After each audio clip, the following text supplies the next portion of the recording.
tried desperately hard to be fair in my appraisal of David Moyes, just because I just think it's the right thing to do. I'm infinitely aware of confirmation bias, in as much as you've got a belief in something and you'll start looking at things that will confirm your belief. So I'm going to try and be open-minded, and I was trying to in my appraisal of the Fulham game as I was watching it, but it was hard. It's really, really hard to.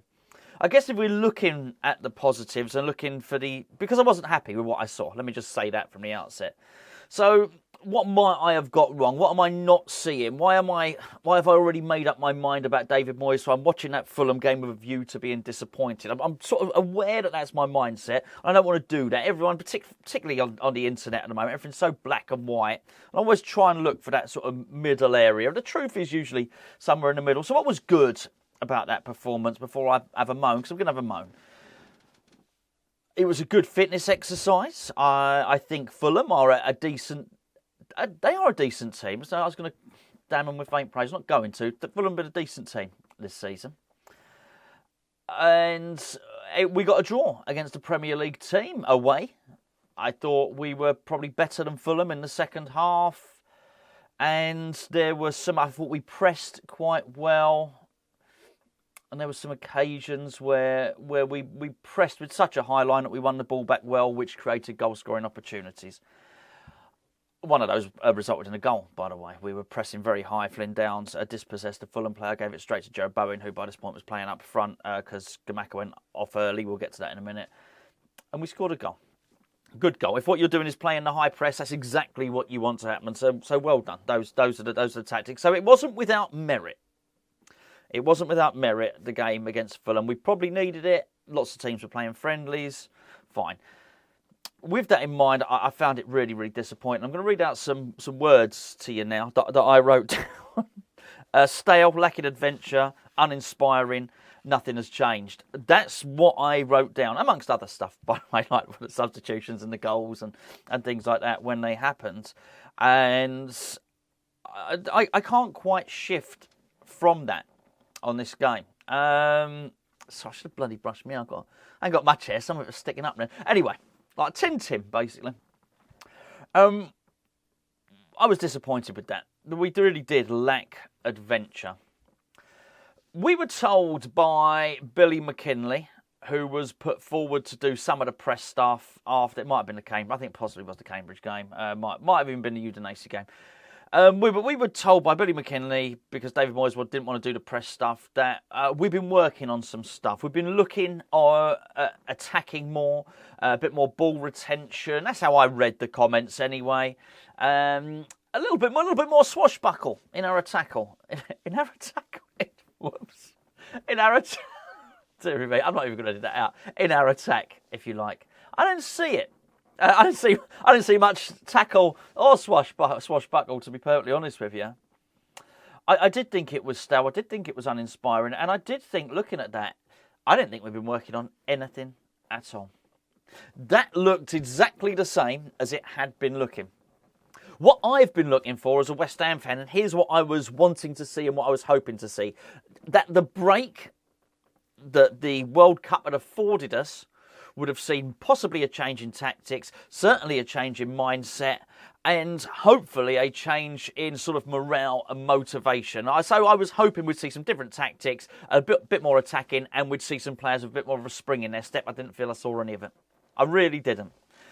But as I say, I am mindful that I might be overly negative on it, but I mean, it's a struggle to see it any other way. I'm not saying they lacked energy. We did have energy, but I would expect that's the very least. These are athletes, right? These are people that run around for a living. But it was very, very uninspiring indeed. And I think the tone was set very, very early on when it was, 8 or 9 minutes when Scamacca had to go off injured. Now, the injury itself I was a little bit surprised. It was a combination of someone else and Diop. I was surprised. There should be some sort of gentleman's agreement in this. I'd have been really annoyed with that. So listen, the support of the team and support of Scamacca and support of David Moyes. If I was David Moyes, I'd have been turning around to Silva in the opposition dugout and saying, "What's going on here, mate? We thought we had an agreement. Do you know what I mean? We're going to start going in on your lot now, or what?" So I was a little bit surprised. So anyway, Scamacca went off. Hopefully he's going to be all right for the game, but we just don't know. But that gave us an opportunity. There was an opportunity then, bearing in mind Antonio wasn't playing, to keep the messaging. I talk about messaging. Messaging's really important. You send out a positive message. The message should be that we're going to attack. David Moyes did not send out that message. I'll tell you what he did send out in just a second. Before I do, this video is sponsored by the OneFootball app, which you can download by clicking that link underneath this screen. The OneFootball app, we're full of this game against West Ham and Fulham. We're full of all other stuff, probably linking us with loads and loads of different players. Why? Because what you can do is you can tailor the OneFootball app to only give you the West Ham news. That's transfers, that's games, match reports, injuries, and probably a load of managerial speculation as well. Because when you download it, you tell it who you support, and it only delivers you that news. It will go around the internet, picking all the West Ham stories, go around all the newspapers, picking all the West Ham stories, and it'll deliver them straight to your phone so you don't have to go searching for them. The best thing about the OneFootball app is that it is free. Try it out. If you don't like it, you can just uninstall it. So there was an opportunity with Scamacca's injury. Not much of one. We want Scamacca to get up and running. Myself and Gio did the build-up show. Gio said it's really important that Scamacca scores a goal, and he was right. Okay, at that point, Scamacca can't score a goal because he's getting injured. But there is an opportunity at that point, to bring the young lad on, to bring a Bubama on, who's been scoring goals for fun in the youth, under 18s, under 21s. Whenever he plays, he's scoring goals at the moment, basically. Did he do that? Did he? Heck, he didn't do that until he brought Flynn Downs on. That was disappointing. Not for Flynn Downs, obviously it wasn't. And I like Flynn Downs. I think Flynn Downs should be playing in the team. But not like this. So basically what he did is he juggled everything around, moved it all around, moved Bowen up front, moved Fornells out the way, put Downs in the middle. Oh my goodness, it was so tenuous, it was so convoluted, it was absolutely ridiculous. Just look, the moment you don't have Antonio on the bench, and we don't know why Antonio wasn't on the bench, then just put the striker on. Put the young striker on. So tell you what, he was only on for 5 minutes at the end. They brought him on 85 minutes gone in the game. Brought him on with Sawyer. He had plenty of energy. Just why not? Why not? And then keep the composition of the team. Of course, this is what I talk about me being overly negative. David Moyes may well argue actually it worked to put Jarrod Bowen in and moved him sort of a bit more central. He scored a goal in the end, and I would get that, and that would be a fair argument. But it does not detract from what I thought I was seeing, which was some pretty rancid stuff. I don't know why I said rancid. But it was, wasn't it, really? And I just thought it's quite something to see yourself, to see your team struggle throughout a season, to be, as I say, afforded a break, afforded a reset, an ability to push the reset button, and then look at what comes out the other end, and it's exactly the same as what went in. And that is overly defensive, lacking in adventure, lacking in pace, and sitting back. I like Fornells. I think Fornells, by the looks of it, has probably had a good couple of games, right? But Fornells does not have pace. He does not have pace. And there was a real opportunity with Scamacca going off to get a little bit of pace into the team. And the messaging is clear. There is the messaging. The messaging with that one substitution, the messaging to the team is we're gonna go a bit more defensive now, because that's a defensive move. I don't care. Put Fornells out wide. You're making a defensive move there. You really are. Keep Bowen wide. He's an attacker. He stays wide, and actually just put an attacker up front. Don't know why he didn't do it. I mean, it's absolutely beyond me. I'm less concerned, by the way, about the defence. I do think the composition of the defence will be different. Because let's be fair, it looked shaky. With their goal, for instance, Emerson failed to cut out the cross. Dawson was beaten to a header. Like within the confines of the box, like in the 6-yard box, you know what I mean? That ain't great either, is it? Let's be perfectly honest with you. But I think that can be rectified. That can be rectified with the centre-backs changing. I think probably you'll see the two centre-backs for the Arsenal game being Egerd and Kehrer. And I've got no problem with Kehrer at centre-back. I really don't at all. And you may well find that actually Zuma comes back quite quickly after that. But I'll tell you what, it definitely can't be Ogbonna. Can't play in the Premier League at centre-back at the moment. And Dawson's just out of form. He's bang out of form. So I think the defence sort of rectifies itself. I'd probably still play, in all honesty, Ben Johnson at left back. rather than Emerson at left back. But anyway, that's just getting into individual players. The composition of the midfield is a concern, but again, that can be rectified. You could play Declan Rice and Paqueta in midfield. You transform the team. But I don't think he will. And I say I don't think he will. You don't think he will either. You know what he's going to do. He's going to play Souček central midfield. Souček had a chance to score. Sort of dragged it wide at a long shot, and then he had another chance to score. Got a header, forced a good save from the goalkeeper. It was a good header. Don't get me wrong. I looked at one of the other games. I think it was possibly the Udinese one. Souček looked to be a bit more expansive with his passing. Looked to be passing the ball better. I thought, oh, this is good. That wasn't the case today. I still think he's the answer to Moyes' problems, or David Moyes believes Souček to be the answer to his problems.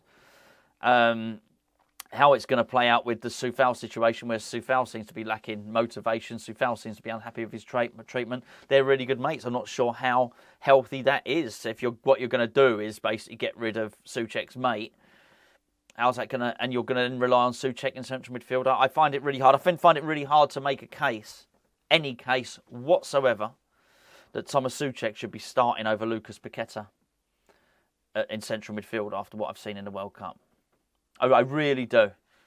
I think there's a case for Flynn Downs starting ahead of Souček. That's where I stand with that one, by the way. But I think we will improve when players come back, but they're going to have to do it really, really quickly. I think I just expected. I know I've said this an awful lot, and I've said it with Southgate, and I've said it with Moyes. I said Southgate in the past. I said it with Moyes numerous times. I would expect their desire to keep their job to make them want to make changes. I expect David Moyes to understand and know that his job is under threat. And so for him to think, oh, crap, I've got 3 games here. I better do something different.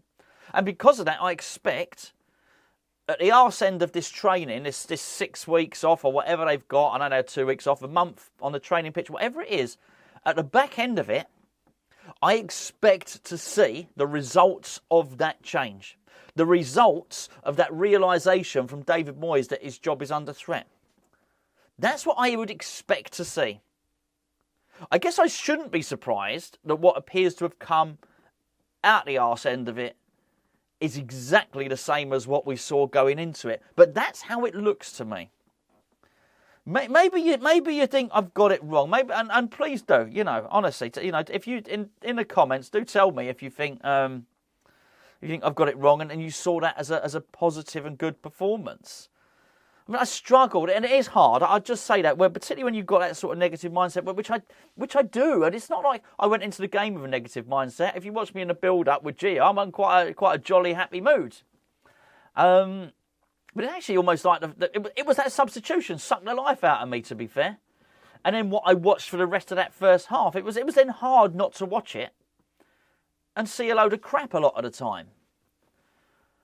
And that's me. Maybe a lot of these players are made of more robust stuff than I am. Maybe stuff like that messaging of making a defensive substitution so early on in a friendly game doesn't bother the players. Maybe they just saw it for what it is, which is a training exercise. Don't read too much into it.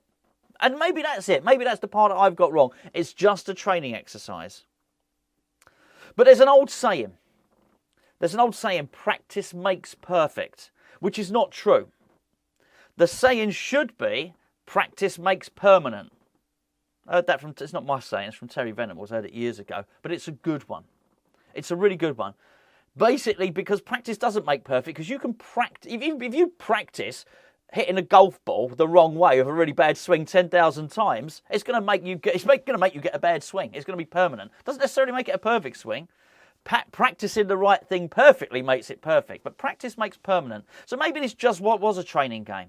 But if that's the case, look at what we're training at. We're training at sitting back. We're training at... We haven't learned anything. We're not training. There's nothing expensive. There's nothing new. And I find it incredibly frustrating.